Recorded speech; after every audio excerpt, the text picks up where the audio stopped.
Welcome back to the Raw Prospect Podcast. My name is Emmy Nixon. That is Michael Ween. And on today's episode, we are going to cover basically every key storyline in the NFL you can think of. Not exactly, but you kind of get the point. Welcome back, everyone. Appreciate y'all tuning in. There's a lot of podcasts out there. We appreciate y'all choosing us. If you like what we do here, hit the like on the video, subscribe to the channel if you have not already. We're trying to hit 100 subscribers by the time the NFL playoffs come around. So if you want to help us reach that goal, we would really appreciate it. But to get us started tonight, Michael, how you doing, man? Well, it's this time of year in the NFL that greatness is on display all over the league as we approach Thanksgiving. And as we all know, we're in the thick of football season. Basketball season has already begun, and that's been fantastic, both at the college level and in the NBA. But baseball season just ended. And tonight, even though this is a little off topic, I wanted to shout out two athletes, Shohei Ohtani and Aaron Judge. We used to be a podcast here that talked baseball pretty much on the regular. Now that we're just focused on football, we don't do it as much, maybe once or twice a year. But I just wanted to shout out those two athletes because Shohei Ohtani just won his fourth MVP tonight of his career. If he stays healthy for the rest of his career, it's very likely that he could get close to 10 or even more MVPs. And I texted you this just a while ago when it was announced, which is mind-boggling. 10 MVPs. I think every year that he stays healthy, he's likely going to win because of what he does on the mound and what he does at the plate. And he kind of makes Judge look small, but you know, in the realm of MLB history, when all things are finished, Judge might have close to 7 MVPs, which is the record for MVPs, which was set by Barry Bonds. So I just wanted to give a shout out to great athletes as we do here on this podcast in the NFL. But I'm super excited for this weekend of NFL matchups because we've got two great ones. Well, we've got a bunch of great matchups, but two great ones that we're going to start off with. I think our first question is related to both. So, Yeah, exactly. And honestly, the fact that those two guys were in the same league at the same time is pretty nuts. For about an 8-year stretch there, the but fact yeah, I that mean, the those are fact that two. not to interrupt you, sorry about that. Oh, you're The good. fact that we get to watch, we get to experience something like this with those two guys playing in their primes at the same time, kind of just like we get to experience all the great quarterbacks in the NFL today. It's absolutely incredible. Yeah, definitely. But yeah, we've got a segment called Random Questions tonight. If you don't know how this works, we have 5 random questions, 6 if we have time, that we're going to go through covering a multitude of different topics. That's why they're random, that we've each chosen, starting with those NFC matchups you just spoke about. So, first question, given that either could happen, which Week 11 matchup is more likely to be the NFC Championship preview? Seahawks Rams or Lions Eagles, which is Sunday Night Football. So you first. What's your take on it? Well, I believe that all of these teams can contend to win the NFC. I think some more likely than others are better built to actually win the Super Bowl. But I believe if the if the ball bounces correctly, which is a kind of just like my way of saying if things go right for any of these teams, they can win the NFC because all of them are that good, whether it be their roster, the way that they're playing right now, their quarterback play, their coaching, everything plays into this. My take on it as of November 13th, which is when we're recording this podcast, I believe the more likely NFC Championship game, believe it or not, is Seahawks against the Rams. Couple reasons. Number one, I think you can make the argument the Rams are, when they're healthy, are the most complete team in the league. Sean McVay is possibly the coach that I trust most out of this group of four, based on what he's accomplished in his NFL career. We know how creative and how much pressure he likes to put on defenses. He's put on a clinic the last couple weeks with his play calling. Matthew Stafford, much like his opposition in this game, is playing at an MVP level. That's undeniable. And this LA defense pretty much dominates. The Rams' only losses so far this year came against the Eagles in Week 3 and the Niners in overtime back in Week 5. Since then, they have not lost. They're riding a 4-game win streak, and it's seen them outscore opponents 128-46, which is insanity. And more importantly, I believe in the experience that the Rams have on this roster. 37 members of the roster were on the team when LA won the Super Bowl back in 2022. And right now, they have the second best odds behind Kansas City to win it all. So I really like this Rams team, especially with a quarterback who's playing at an MVP level. And it's the same thing on the Seahawks side of things. They have a quarterback who's playing at an MVP level. And I don't know that those other two teams do. The Seahawks are red hot.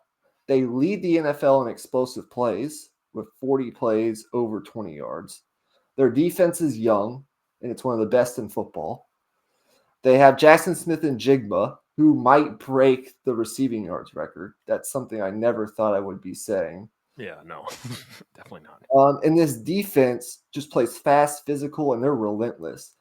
From the front, which includes Leonard Williams, Byron Murphy, DeMarcus Lawrence, to a loaded secondary that when it's healthy, it's really hard to generate any explosivity through the passing game against Seattle because their front works so well with their back end. And in their two losses, they had avoidable mistakes that cost them their two losses to both Tampa Bay and San Francisco.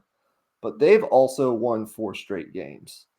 Right now, I just believe that the Seahawks and Rams, as a collective, between their quarterback play, their coaching, their defenses, are more complete and they're playing better right now.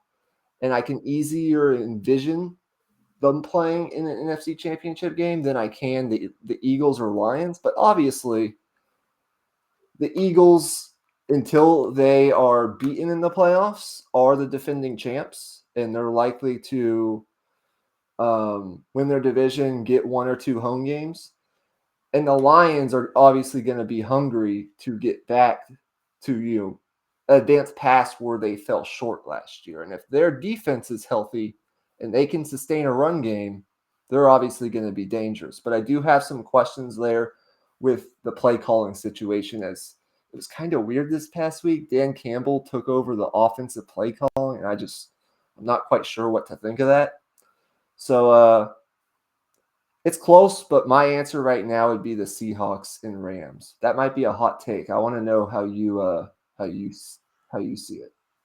I think the most likely NFC Championship matchup, my pick for the NFC Championship right now would be actually Eagles Rams. But between these two games, I think I'm right there with you because Seahawks Rams, like, I don't know if they're the two best teams in football, but I think there's probably no question about it. These probably are the two teams that are in the best form right now out of anyone in the league. So that game's going to be absolutely insane. I can't wait to watch it.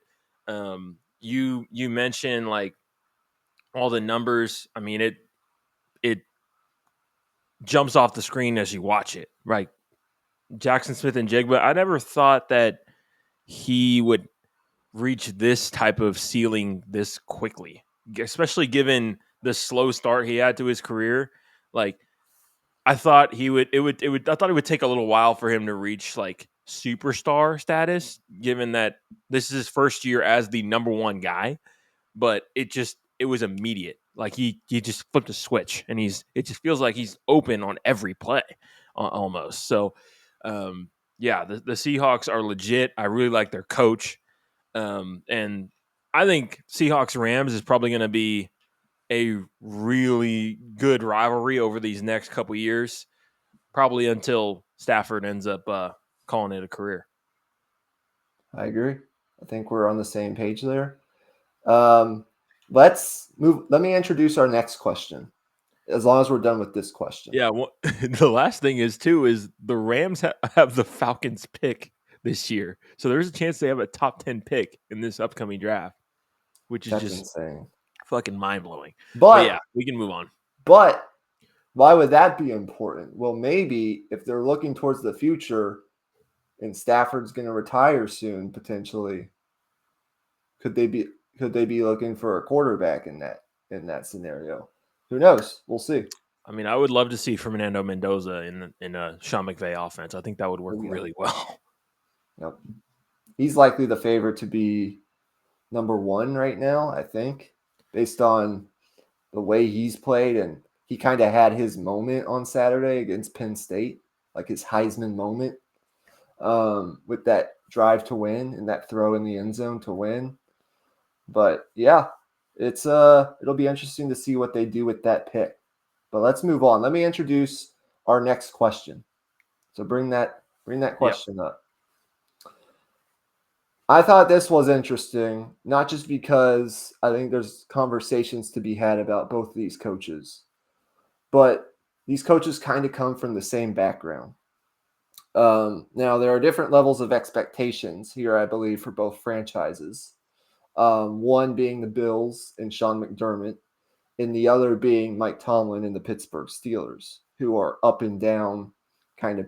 When they play good, they look great. When they don't play good, they don't look good at all. But I think there's internal pressure both from within the fan bases. Or there's external pressure for sure on both coaches for different reasons, from both fan bases. But I think there's also internal pressure starting to build for both coaches if they don't accomplish or meet the minimum expectation for their respective teams this year.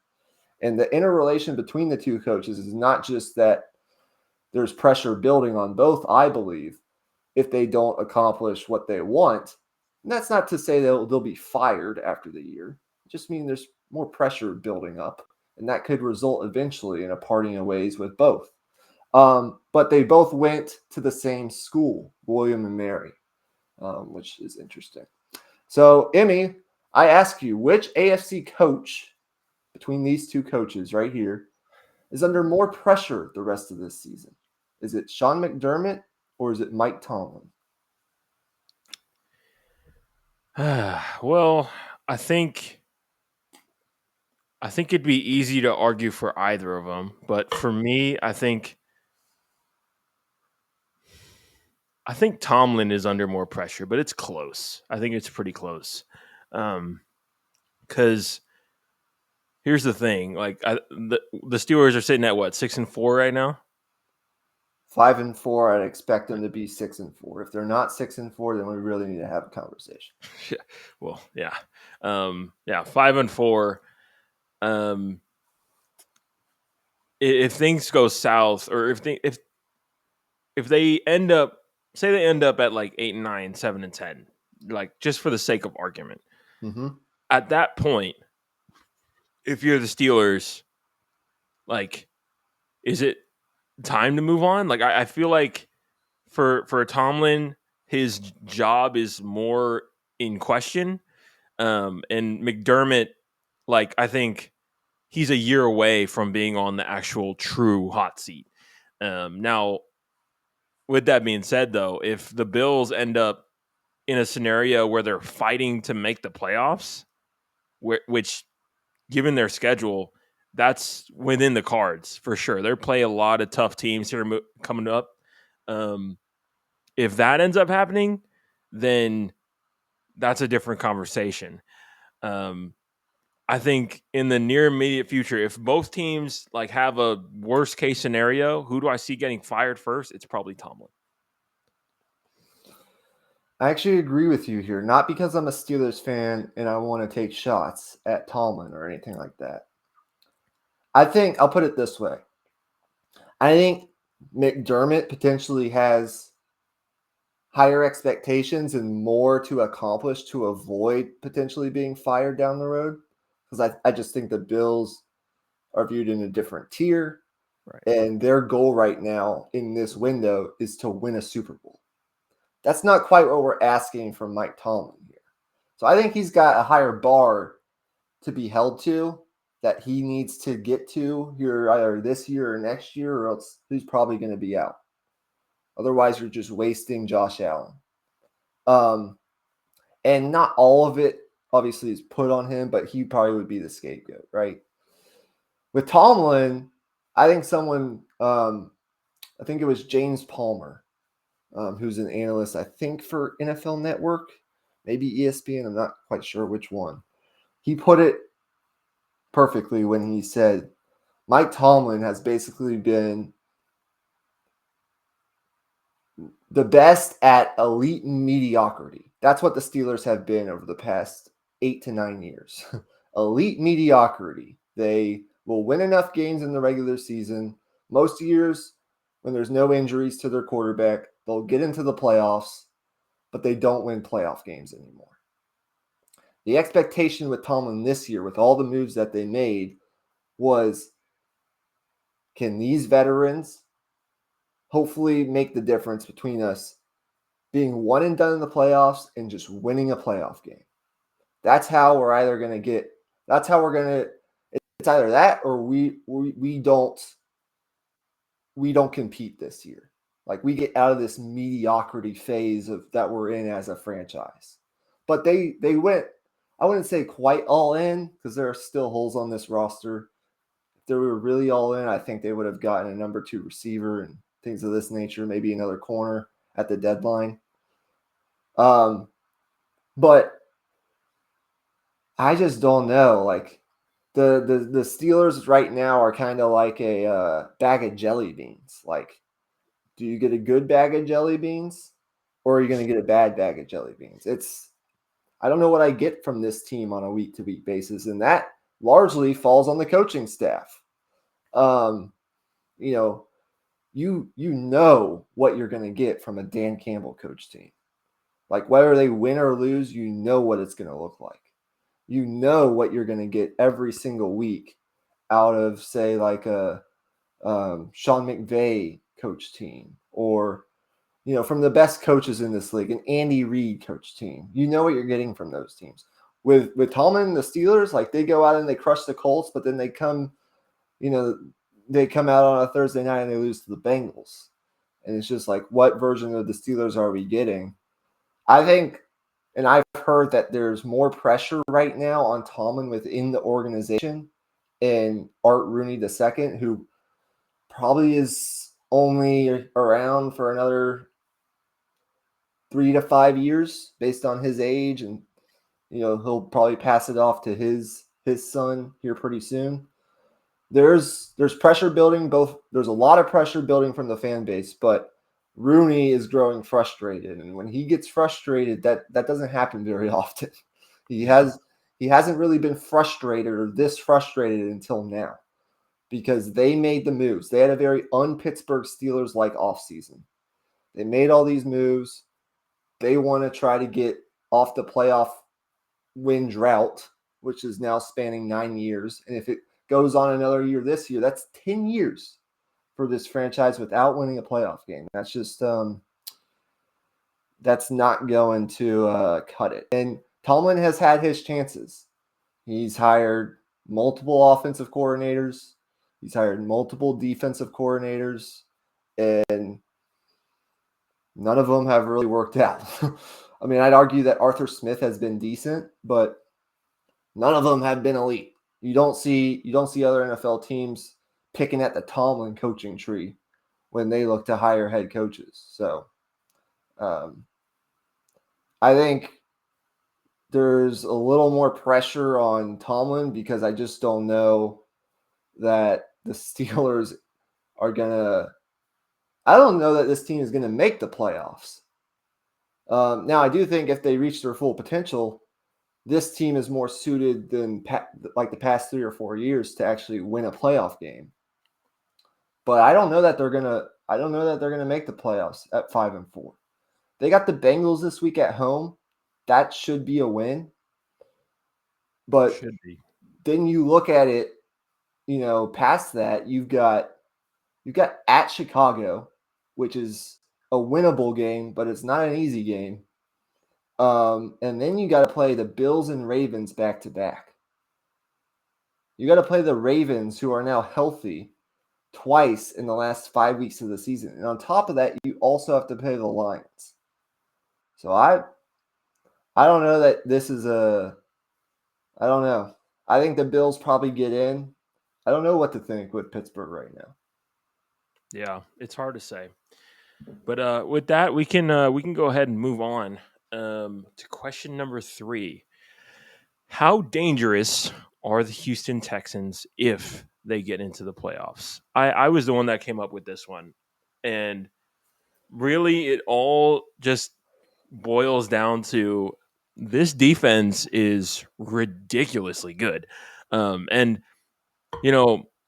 it's interesting saying that, given that they gave up 29 points last week against the Jaguars. But if you watched that game, it wasn't on them. Like it was short fields, ended up given up by the Texans offense when they were turning the ball over. And then once Davis Mills started completing passes, the Texans just shut the door on the Jaguars, like completely. Like there was just nothing there the entire like latter half of the third quarter onward. There was just nothing. And that's how good this defense is. So, and very quietly, this offensive line has gone from absolutely horrible, one of the worst people I've ever seen, to just bad, which is a good jump at least. Like, at least if you're just bad, you can have a functioning offense, at least a little bit. So, from that standpoint, I think this Houston team is dangerous. I don't know if they're going to, go on a run completely and just like get to the AFC Championship. I highly doubt that. But if they get the right matchup, I mean, I could see them, going to New England and upsetting them. I mean, I could see them going to, Indianapolis and upsetting them. Like, I could definitely see that. Yeah, I can see them in a road wild card game pulling off an upset, winning a playoff game. I can't go much more further than that as of right Yeah. now. But here's why they'd be dangerous at that point. Because they would have had to actually have made the playoffs. And that's why this past weekend was so important to win that game. Otherwise, they would have been swept by Jacksonville. And that's pretty tough to recover from, getting swept by like your top divisional competition. Yeah. Here's why I'm uncertain that they're going to make the playoffs. Still have to play Indianapolis twice. They have to play Kansas City, Buffalo, and the Chargers. How many games do they have left? They have, okay, so they've played 9 games. They have 8 games left. 5 of those games are against teams that are currently in the AFC playoff picture. If they can get through that stretch well enough to actually put themselves in the playoffs, at that point, I'd have a lot of confidence that they'd be a threat to win a playoff game because their defense is so good, as you talked about. And if CJ Stroud's healthy, like I think that offense can do enough, especially if the line has played above average like it has over the last couple of weeks. But my whole uncertainty here is obviously, do they actually put themselves in the position to get in? What is it going to take for Houston to get in? Is 9-8 the record? Right now they're 4-5. Yeah. I think it'd probably have to be 5-3 down the stretch, or maybe even better than that. Maybe I'm wrong. Maybe like an 8-9 team gets in, but with Kansas City up there and Buffalo up there and Ravens up there and all these other teams, Jacksonville in their own division up there, like all the teams we think about that are probably going to be in wild card position. You've got 2 AFC West teams that'll likely be in the wild card. One of those teams will win the division. Maybe it's Denver, maybe it's LA. I don't know if there are going to be enough spots for an 8-9 team, or maybe even a 9-8 team. But I think they got to get to at least to 9-8 to get there. Can they do it with this defense? Sure. But at that point, if they do it, I'd be pretty confident they could win a playoff game, because they would have just played probably one of the teams that they're going to face. Like one of these teams, if they're going to make the playoffs, they're likely going to face them here in the next 8 weeks with the schedule that I just pointed out. So Yeah. if they can make the playoffs, yeah, they're a threat. But will they do that? I don't know.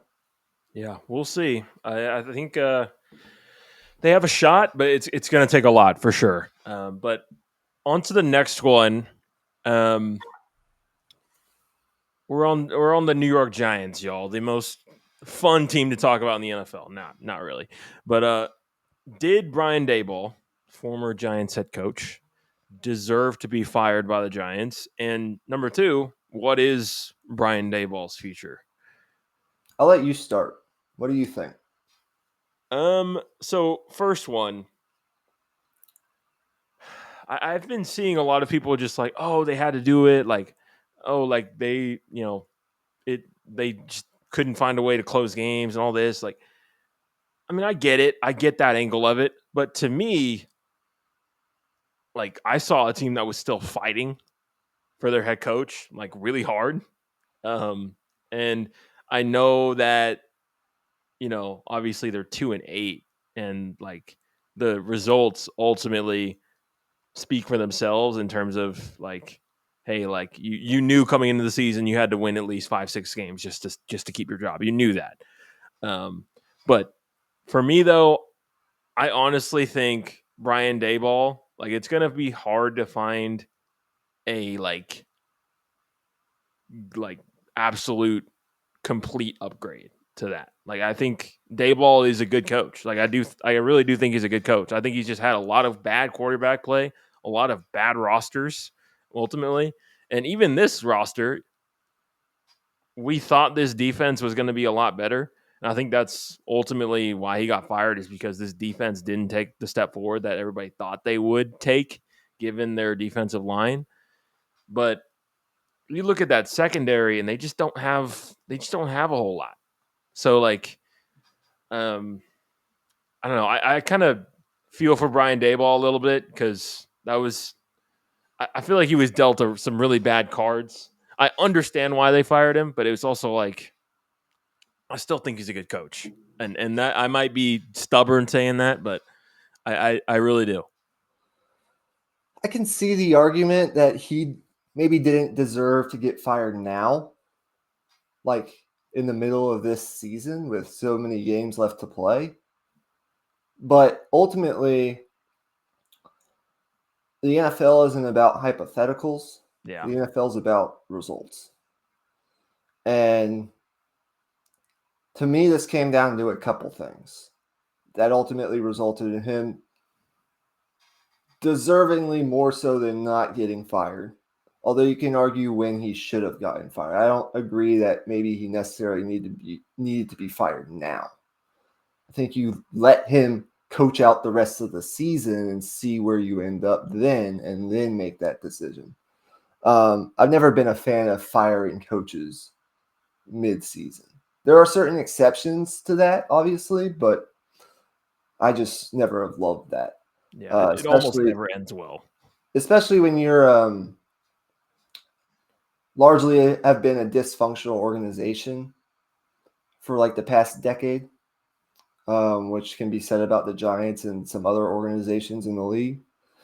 But ultimately, like when you're 20, 40, and 1 as a head coach, Goodness. And yes, there haven't been like the Giants rosters haven't been great, and there have been certain extenuating circumstances. Not all of this is blamed on Brian Daboll.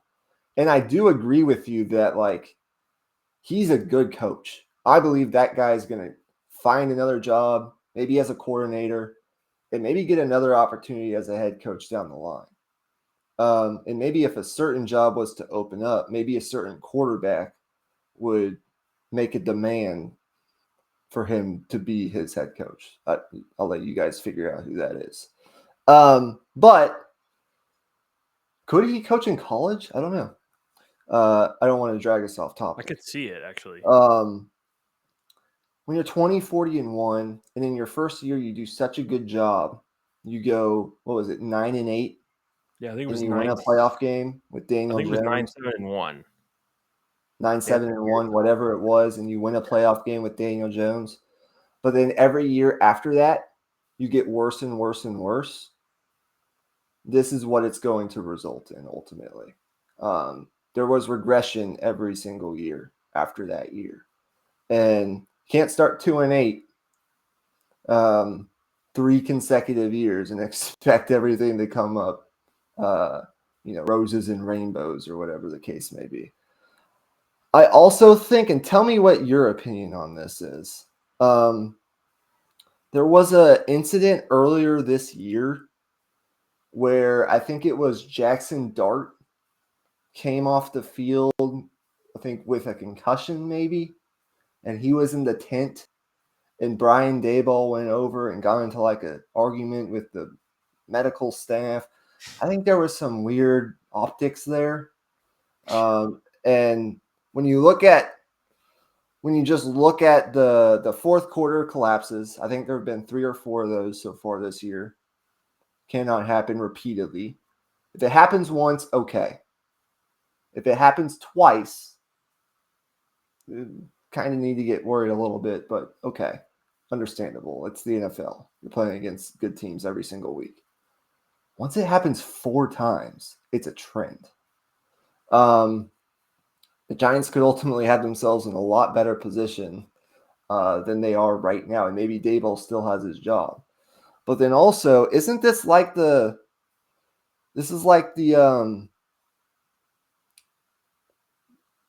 how many injuries has Jackson Dart had this year? I think a big part of this, whether it's fair or not, seems to me like now obviously Daboll, I think, was feeling the pressure, and he was kind of desperate enough to where he wanted to push Jackson Dart, and I'm sure Jackson Dart wanted to be on the field no matter what, if you asked him. But it felt like they were pushing the limits with Jackson Dart's health a little bit. He left the Bears game in the fourth quarter with a concussion that he suffered on his 5th design run of the game. This Daboll offense, and maybe because of circumstances, which I understand, had Jackson Dart running a lot. 32 rush attempts so far this season. That's tied with Justin Fields for the league lead among any quarterback or any quarterbacks in the NFL. Despite him not starting for the first 3 weeks of the season, which is kind of ridiculous. Now, it's been an effective strategy, and I like some of the things they were doing, especially when they had Scadaboo healthy. And that ultimately was so unfortunate because I think if Scadaboo doesn't get hurt a couple of weeks ago, they likely are not in this position right now. But it just felt like, to me, he was pushing the limits with Dart's health, especially when he's been hurt here now a couple times this season. And the results just got to a point where it was time to probably move on at the end of the season if things didn't get better. I don't agree with firing him now, but the results are the results, and the results say he likely deserves to maybe be he probably deserves to be coaching somewhere else to get another opportunity, but I don't know that thing was ever working out with the Giants. Yeah, I think you're right. I guess sometimes I can forget, like, he's been there 4 years, so like you can't you can't go 2-8 in year 4 and expect to keep your job. That's just not how it works in the NFL. It's a what have you done for me lately league. So it makes sense. But we can move on. I think this one's a fun question. I really like this one. Which NFC dark horse do you believe in most? A, the Packers, B, the Chicago Bears, or C, the Tampa Bay Buccaneers, who, as of right now, are leading their division and have their playoff spot pretty much locked up. When we say believe in most, what are we talking about?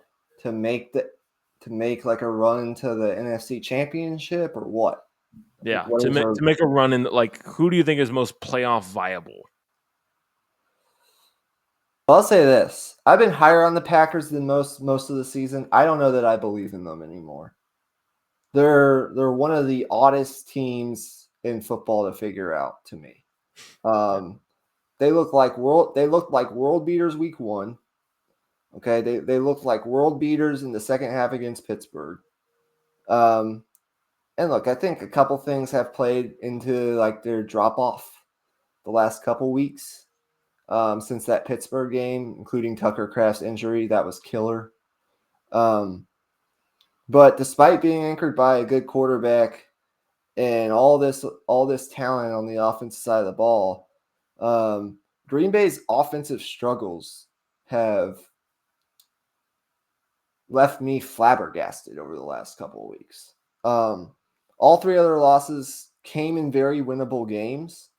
They're 5-3-1 right now, obviously still in good position to probably make the playoffs, which is why we're including them in this conversation. They held their defense, which I still believe in, held the Browns, Panthers, and Eagles in their 3 losses to a combined 39 points. And they lost all 3 games. Why? Well, Jordan Love and company couldn't get out of their own way for different reasons. You had the bad interception against the Browns that turns that game. They ultimately lose it. They were winning 10-0, 13-0 in the fourth quarter. Nothing. Yeah. They lose at home to Carolina, a game they probably should have won. And then they just got they didn't do anything offensively again this week against a fellow NFC contender in Philadelphia. And they've got a tough division. They still got division games left. Obviously, the Lions are really good. I think they're going to have to play them again here pretty soon. And the Bears aren't going anywhere. Until they get this offense figured out, I find it hard to believe in Green Bay. I think they're likely going to make the playoffs, but if I had to say contender, pretender right now on Green Bay, I lean towards them being a pretender. And I don't. There's a considerable amount of heat right now from the fan base on Matt LaFleur. So I don't know what's going on there, but I think right now I still probably believe most in Tampa Bay, just because they're gonna likely get a home game. I think you give Todd Bowles, his staff, Baker Mayfield here for most of the season a lot of credit. This team hasn't been at full strength, and I never like using like injuries as an excuse because every team deals with it, but they haven't been at full strength since they reported for training camp, which was pretty amazing. They're 6-3 right now. I think they're going to win their division.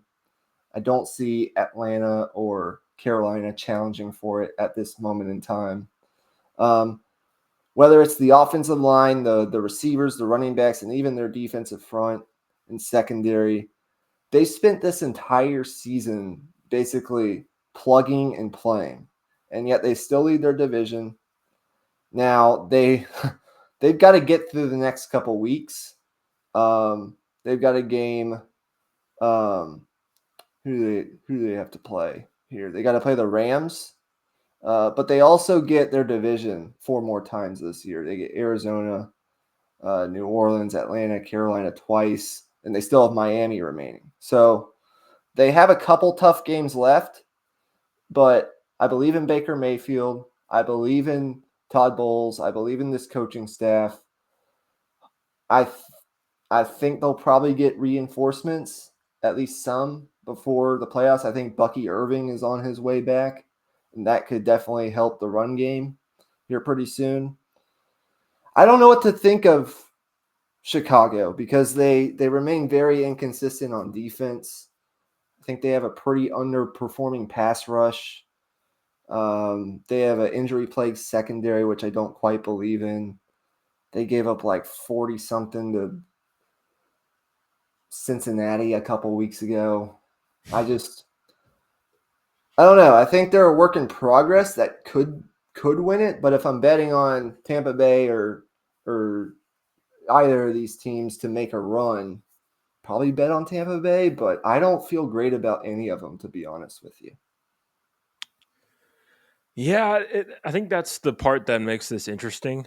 For me, I still have a little bit of hope that this Packers team can turn this around, and here's why. I think losing Tucker Kraft was a really big deal for them. They were essentially structuring their entire offense around what this dude could do. Not only running after the catch, um, he was making contested catches in the red zone, everything. Like he was so important for them. They lost him for the season, and I think it's going to take a second to adjust for their offense to adjust. But I believe in Matt LaFleur to make those adjustments, and ultimately, um, like Jordan Love, he's just a hot and cold quarterback. I think we can kind of,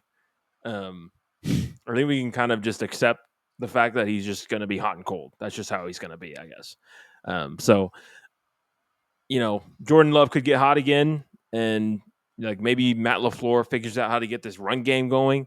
The run game that's been the weird part with the Packers. Like that's been the part where like you thought coming into the year, like okay, they have Josh Jacobs, like they should have a strong run game again, but that hasn't really been there. So that's the part where I think they still have some things they can unlock, and the defense has played much better these last few weeks. So I think if I'm choosing between these three teams, I'm still going to take the Packers. But that being said, though, like it's still not looking that great. If they turn it around, they're they're they're the team I feel most confident in, even more so than Tampa Bay. But it's looked so bad the last couple of weeks that Yeah, I have that's to fair. see it to believe it. Yeah. Um, so we'll see where that goes. Let's move on to our last question, and then we have picks. Picks are back this week, ladies and gentlemen. Yeah. I honestly didn't know if we would have time for this one, but we made it. We made it pretty effectively here, pretty efficiently. Um, Last one is just who is the next Jim Harbaugh in terms of who is the next major college football coach to make a leap to the NFL. Um, so I'll have you start with this one because I kind of struggle with it. Um, I don't know who it's going to be. It's kind of a rhetorical question, but I can give you some names that I think would be likely potentially to make that leap. Um, there's a lot of talk about Lane Kiffin right now for other college jobs, and understandably so. Like Florida, we've already talked about this on a past dit hole. Um, the LSU job, like all these jobs, you hear Lane Kiffin on their list. I honestly think that he, at this point, he might, with the situation he has at Ole Miss, especially if they win maybe a playoff game or two this year and they compete for a national title. I think he'd be a perfect candidate to leave college football due to some of the transfer portal and NIL challenges that he faces at Ole Miss. Um, He's a strong NFL mind. He also has, think about this, which NFL starting quarterback right now does he have strong ties to? Jackson Dart. Jackson Dart. People want to people think of the elite offensive minds in college football, and there are a lot of them, right? There's Ryan Day, there's Lane Kiffin, there's Steve Sarkisian. Um, Sark and Lane already have NFL coaching experience. Um, I think between Sark and Lane at this point in time, Lane is the more likely one to go to the NFL if he got a great opportunity than Sark is, just because Sark, I think, is going to stay at Texas until the Arch experiment is over with. And that's likely going to be another year or two. But I could definitely see Sark maybe doing it towards the end of this decade, like once Arch is gone, and maybe if Texas wins a national championship or something like that happens, he could definitely be a candidate down the road. I put Lane Kiffin out there as a name. I honestly think he might be more likely to go to the NFL or more motivated to go to the NFL than he would be to just take another college job because he's already got a great one, a program that's rolling right now, could potentially be playing in the SEC championship game here in a couple of weeks. Yeah.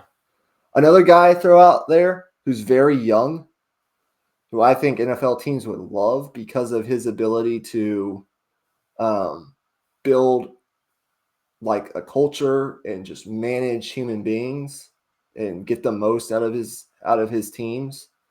A guy who's already coached in a national championship game and came very close to winning one. Marcus Freeman. I think teams would love Marcus Freeman. Thought of him too. Strong record at Notre Dame. There's already been NFL speculation, including the Giants, that I've heard. And I think he's well respected within NFL circles. I think just with his ability to build relationships with young players, I think he's got real potential in the NFL. You know what you're getting from a Marcus Freeman team. You're getting toughness, you're getting physicality, you're getting the ability to run the ball. Kind of reminds me a lot of Jim Harbaugh. Now, he hasn't had the success of Jim Harbaugh just because he's so young and so new to it all. Obviously, Jim's, coached at Stanford, had success there. He's coached in the NFL. He's been to a Super Bowl.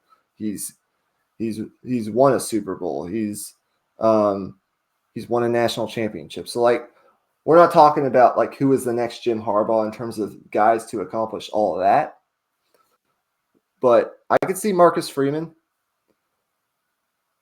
I would throw Ryan Day out there, but he's basically got an NFL job right now at Ohio State. Yeah. He might win the next 3 national championships if that's if one team's going to be a dynasty in this age of college football, it might be Ohio State. I think he loves his job there. It's just hard because a lot of these college jobs are going to be willing to pay a lot more and are going to be able to pay these coaches a lot more than NFL teams would be. But I don't know. Those would be the names that I throw out. What about you? Yeah. I like the Michael. I like the Marcus Freeman shout out for sure. Another one for me would probably be Deion Sanders. I don't know. Yeah. I don't know if given how they've looked this year, I doubt that an NFL team would just be like, "Here, Deion Sanders, be our head coach." Like, I don't think he's proven enough as a head coach to actually just flat out win get a head coaching job, and he's definitely not going to take a coordinator job. Hell no, primetime ain't doing that. So I don't know about that. How about I guess how about we flip it really quick? Are there any coaches that might likely be on their way out or have already been on their way out in the NFL that you think would be good candidates at the college level? I mean, immediately Mike McDaniel comes to mind. I Yeah. feel like he could be a great college coach. I mean, Yeah. he kind of has the vibe of just um, I don't know. I feel like young players would really gravitate towards his weird energy. Mm-hmm. I guess. Mm-hmm. Um, what could be another one? I heard some rumors about Daboll and Penn State, which were Okay, interesting. I don't I know could if see that it. would. I think he'd be a pretty good fit as like a personality there. But I don't know how likely that is actually to happen. Um, yeah, I mean that's it. I in terms of past like NFL guys who I think would make great college coaches, I think John Gruden would kill it if he got a major head coaching job at the college football level. Um, yeah, we can move on from this question. It was just like kind of like a fun thought I had earlier. Like, who is going to be the next college coach to make the leap to the NFL? Now, what I will say, because we do another show called Deep in the Heart of Longhorn Sports on this channel, go check it out. We just did a 2-part episode this week. Steve Sarkisian does have an interest in eventually maybe getting another opportunity in the NFL. I know he's interested. The report that came out earlier this year, a couple of weeks back, about him being interested in the Titans job, that's baloney. That's just bullshit.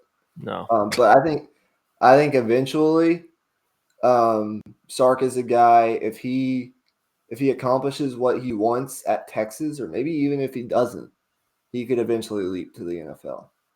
yeah, The question is, has he done enough, or will he have done enough at Texas to make him a viable like NFL coaching candidate? NFL yeah. head coaching candidate is my question. Ooh, we forgot an easy one. Who's Bill that? Belichick. Yeah, yeah. I mean, it could happen. It could happen, but I don't know if NFL teams want to deal with all what Yeah, true. everything he's got going on right now off the field. But Um, what do do I you know? think if the disaster that is the Raiders right now continues, do you think Pete Carroll would go back to college? I've always thought that Pete Carroll has looked like young and spry on the sidelines and has a lot of energy. And I still think he's young for his age. Like he acts young for his age. Still think he's a really good coach. I just think they got the wrong quarterback there. Um, they still have some holes in their roster, obviously, and they play in a tough division. I think this is Pete's last. Whatever happens, I think this is probably Pete Carroll's I think last it's last run. Yeah, you're last run probably as a right. coach. Maybe he could he be like the next general manager at USC? I mean, I don't know. Shoot, yeah. I mean, I'm just throwing shit out there, but maybe maybe yeah. I could I see him could in see it. like a football managerial role, like a front office role next.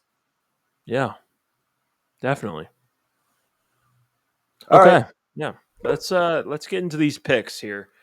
Um, so I'm gonna pull up these betting lines real quick. You go ahead and pull up our current records.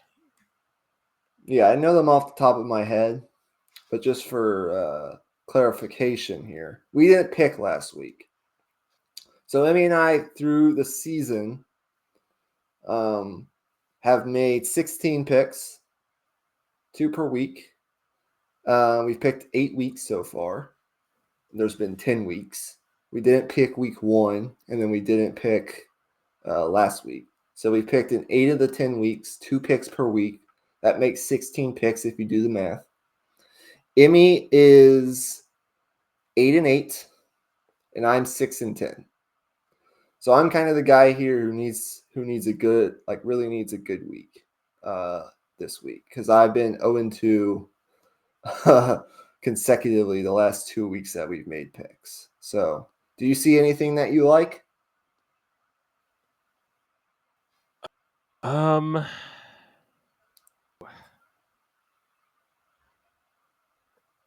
Steelers are favored by 5.5 at home. That's interesting.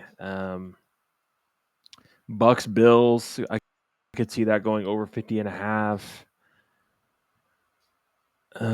I'm staying the frick away from Panthers Falcons. That's a crap. Yeah. Um, 49ers half. I think that's a good pick for. I'll take the 49ers and the points right there. Yeah, I think that'll be my pick. Niners on the points because I don't believe in the Cardinals right now. I don't know how much fight they're going to be showing the rest of the way, really. And frankly, Jonathan Gannon's probably on the hot seat. He could be I could see him coaching in college, if we're being honest. Yeah. But yeah, I'll take the 49ers minus 2.5 there. Okay. Let me see here. Okay.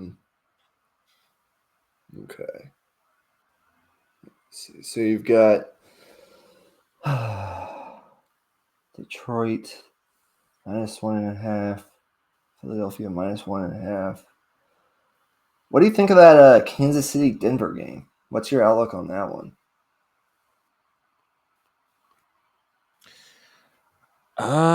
It's in Denver. Shoot, I think under 44.5 probably feels pretty good, but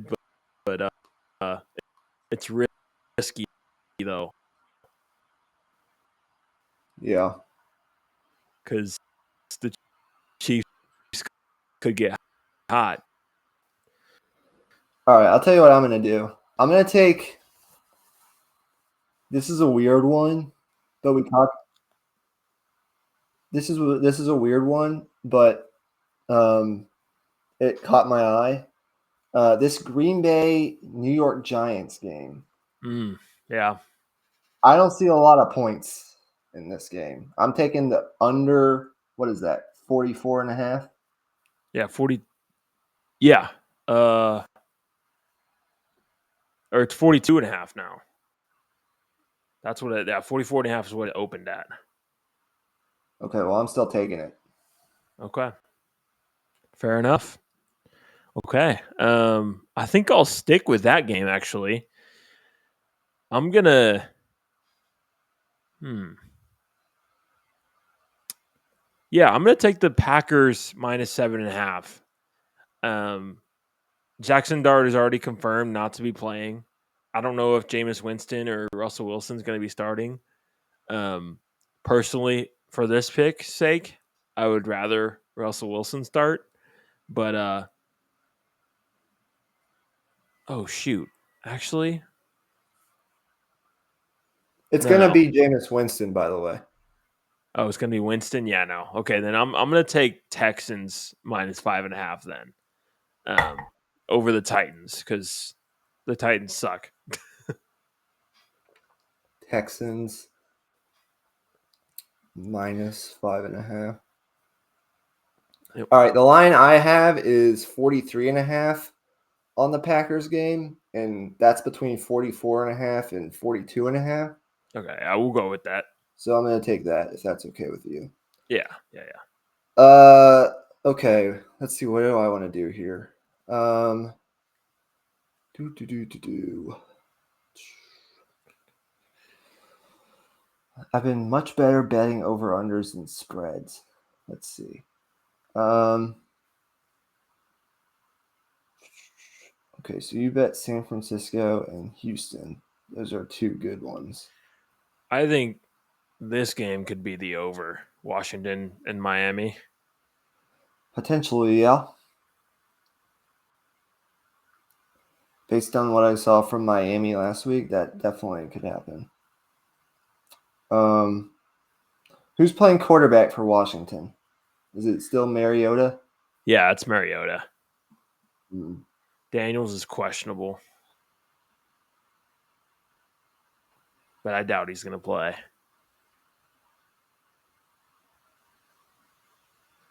What's the line on that Bears game? 2.5. Bears game it's Vikings minus 2.5 at home. I could see that one going over. Actually, I could see I'm just gonna take the Steelers 5.5 at home. I did it a couple weeks ago and it worked against Cleveland. I'm gonna do it again against Cincinnati. that. All right. There's a game that they're going to score a ton of points. It's against the Cincinnati defense. They already did it once this year, even though they lost the game. Yeah, I don't expect Aaron Rodgers to have 2 bad games in a row. I highly doubt that would happen. But yeah, okay. That's gonna do it for tonight, y'all. Really enjoyed that episode. Fun. We're right at 1 hour here, pretty much. So pretty good time as well. But yeah, like I said earlier, if you're new here, make sure you here. Let me stop sharing my screen so you see me. Make sure you hit subscribe to the channel. Like I said, we're trying to hit 100 by the time the playoffs come around. So if you want to say you're a day one, you know, be able to say you got here first, hit subscribe, and you can. So yeah, shout out Travion Henderson, who already has 2 touchdowns tonight. Oh damn. Maybe I should have picked him up in fantasy. But yeah, anyways, guys, peace out. See y'all next time. See ya.